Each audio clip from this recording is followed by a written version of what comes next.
The definition of the word overrated is having a higher opinion of something than is deserved.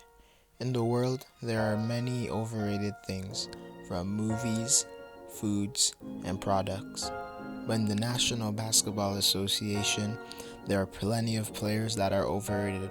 But today, we will bring that list down to 5 players. But who are those players? What's up, guys? It's your boy Young J here with another video. Today we will talk about 5 overrated players in the NBA in no order. And just remember, if I say a player is overrated, I don't think that he's a bad player. And most of these players, I think they're really good. Anyways, don't forget to like, comment, and subscribe. And into the video. Kyrie Irving is one of the best ball handlers in history and one of the best scorers in our league. He also was a big part of Cleveland winning the finals in 2016. But too often I hear and see comments claiming him to be a top 3-point guard over players such as Damian Lillard and Russell Westbrook, and sometimes even Steph Curry. In the 2019-2020 NBA season, Kyrie Irving has averaged 27.4 points per game, 5.2 rebounds, and 6.4 assists on 47.8 field goal percentage and 39.4% from 3, having one of his best individual seasons in his career, but his worst team record since 2014 and 2015. This season, the Nets have had a 30-34 record, good enough for the 7th seed in the top-heavy East. This season, Kyrie has only played 20 out of 64 potential games, missing 44 games this season. I don't believe you can be a top 3-point guard if in 2 of your 3 prior seasons you weren't able to play at the end. At some point, you have to think that the injuries are a part of a player. The conversation isn't if Kyrie was healthy, the Nets would have been better. It's now expected that he gets injured every season because he's been doing it for years now. Even in the 2018-2019 NBA season, he showed to be a bad leader and teammate, with many young guys disliking him. With players he's supposed to be better than, like Russ and Dame, you never hear that with them, only positive stuff. And that year in the playoffs, where he's known to be one of the greats, he averaged 21.3 points per game, 4.4 rebounds, and 7 assists on a putrid 38% field goal shooting and 31% from 3. And when Russell Westbrook does that, everyone makes a big deal, but when Kyrie did it, it was swept under the rug and barely talked about. And in the 2017-2018 season, Kyrie's season finished short, with him only playing 60 games and being out for the rest of the season. And in that playoffs, his team went all the way to the conference finals without him and took the LeBron James-led Cavaliers to 7 games. In that playoff runs, young players such as Jason Tatum and Jaylen Brown shined, and showing that Kyrie was holding them back. To conclude, Kyrie is overrated because he hasn't shown the ability to lead a team and be a first option. His fancy play style also fools his fans into making excuses for his failures and thinking he's more impactful than he actually is. His injuries should be a part of him, just like injuries are a part of D Rose, because he consistently misses time every season. Kyrie's still a sensational player, and I'm excited to see how he does with Kevin Durant next season.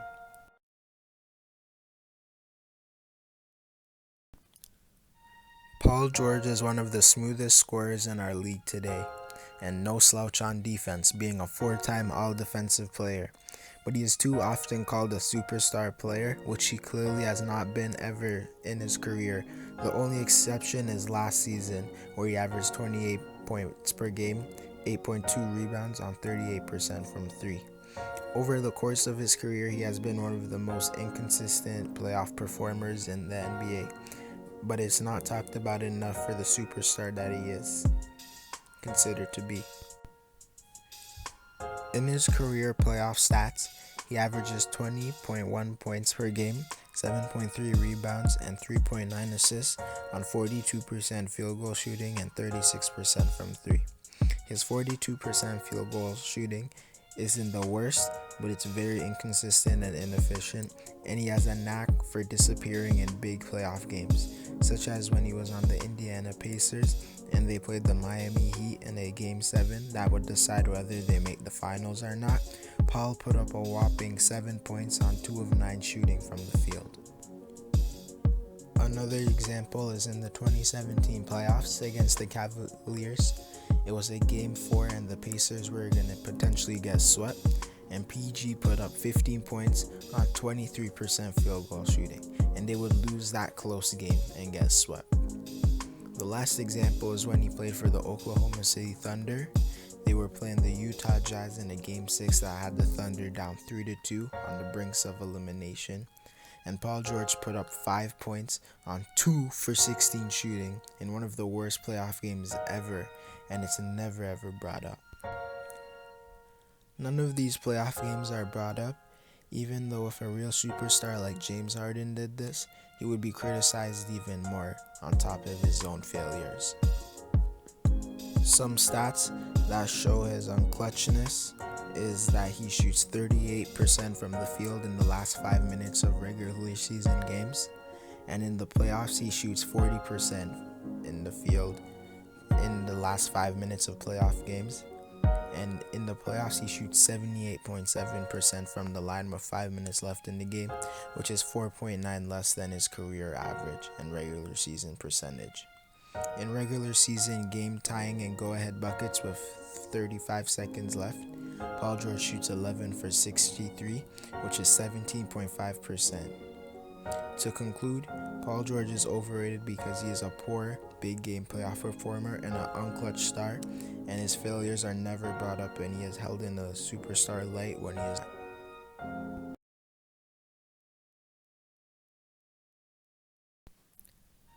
Devonte Graham has been a top 3 candidate for the Most Improved Player award. It has been said that he should easily win it by some people because he made the biggest scoring leap in the league, but I believe he is overrated because he is one of the most inconsistent volume scorers in the association, with him averaging 18.2 points per game and 7.5 assists on 38.2% from the field and 37% from 3.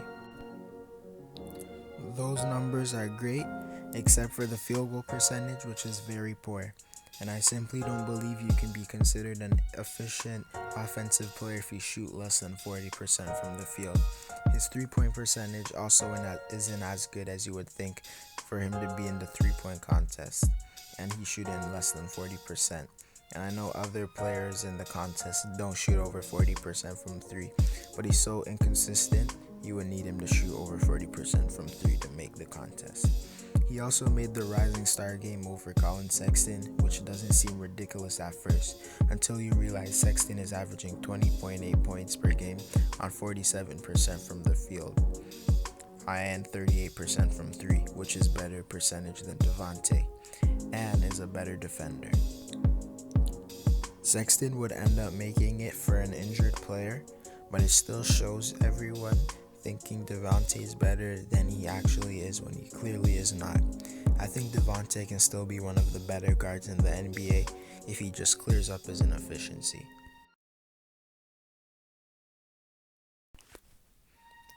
When Clint Capella was traded to the Atlanta Hawks, many questioned the Houston Rockets move, but Houston ended up making the smart move, going on a 6-game win streak right after trading Capella. In the 2019-2020 NBA season, Clint has averaged 13.9 points per game and 13.8 rebounds on 63% field goal shooting and 1.8 blocks per game.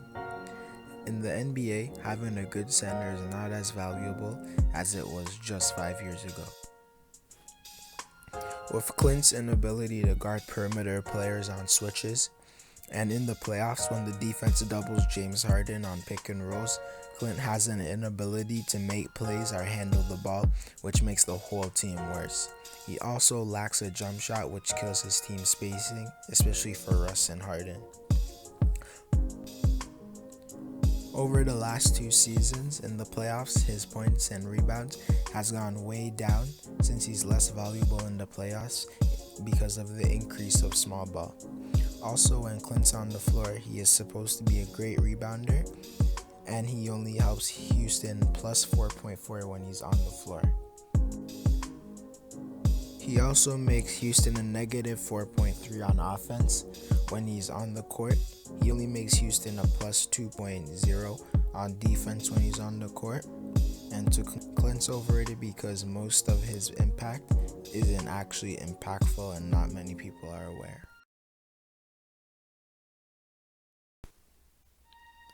Kemba Walker is a point guard for the Boston Celtics. He's a 4-time All-Star and is one of the best scoring point guards in the league, but he's too often considered a top point guard over players such as Chris Paul and even sometimes Ben Simmons. In the 2019-2020 NBA season, he's averaged 21.2 points, 4 rebounds, and 4.9 assists on 42% from the field and 37% from 3. The big problem is he only shoots 42% from the field, which is very inefficient, and it's not just this season. Over the course of his career, he only shoots 41.8% from the field. He's one of the least efficient point guards in the NBA, and it's never brought up. His three-point percentage isn't bad at 37%, but it doesn't make up for his field goal percentage, which isn't good. He also isn't that much of a playmaker, only averaging 4.9 assists, where players such as Chris Paul, Ben Simmons, and De'Aaron Fox average more. Also, in his playoff career, he averages an inefficient 21 rebounds and 4 assists on 39% from the field and 38% from 3. And if you don't include his 2013-2014 playoffs because he was young, he still only averaged 22.7 points, 3 rebounds, and 4 assists on 36% from the field on 32% from 3. I don't believe him doing bad in the playoffs means he's unclutch, but I believe he is very inefficient in the regular season and in the playoffs. And on top of that, this season, he has had 2 months shooting over 45% from the field, which is December and January, but he had 3 months shooting under 40% from the field, showing his inconsistency and inefficiency.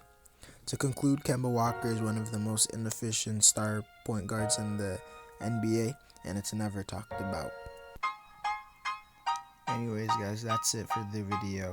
Let me know if you disagree or agree with me, and put it down below. Don't forget to like, comment, and subscribe for more content.